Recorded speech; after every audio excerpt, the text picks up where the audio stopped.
On May the 25th, 2016, feminist Kristi Winter published a video in which she challenged people opposed to feminism in the West to prove their point of view. The requirements of this challenge are: list all countries considered to be part of the West, identify the metrics you use to determine women's equality, citing your sources, and specify the day in which women achieve equality on those metrics, citing your sources.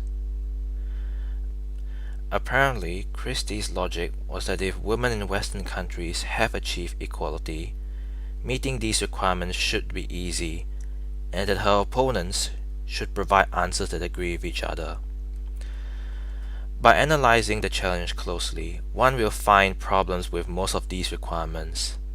Plus, many of them show flaws in Kristi's own line of reasoning. Kristi does have a point in her first requirement. I happily admit that it isn't well defined as to which countries are considered Western. The list varies when you talk about the political, cultural, and economic aspects of the country. But it is worth noting that most of the so-called Western countries, such as the UK, US, Sweden, Australia, and Britain, have laws prohibiting rape, sexual assault, and any sort of gender discrimination.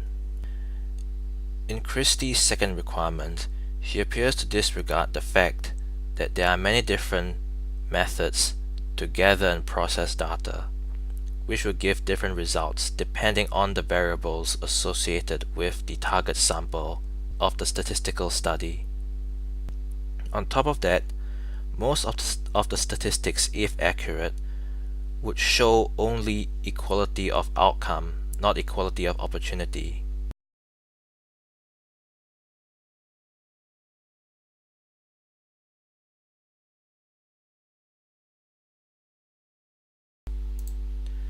In Kristi's third argument, she appears to be running on the premise that all systematic and social change are simplistic and happen instantaneously rather than gradually.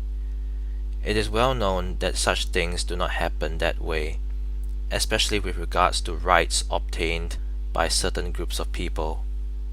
Finally, Kristi makes the assertion that meeting these requirements should be easy if women have truly achieved equality in the West.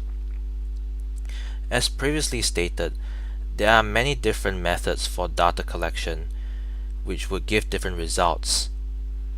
Thus, no matter what the reality is, using statistical data from social studies to definitively prove a point is impossible and downright ludicrous.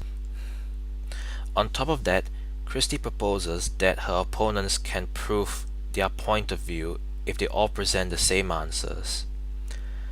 The irony of this is that by this logic, feminism can be proven to be baseless simply by citing variations in the results of the studies they cite, assuming of course that those studies are not tainted with flaws or inaccuracies. Kristi's challenge proposal seems to run on the premise that statistical analysis of gender inequality seems to be more straightforward and simpler than it really is.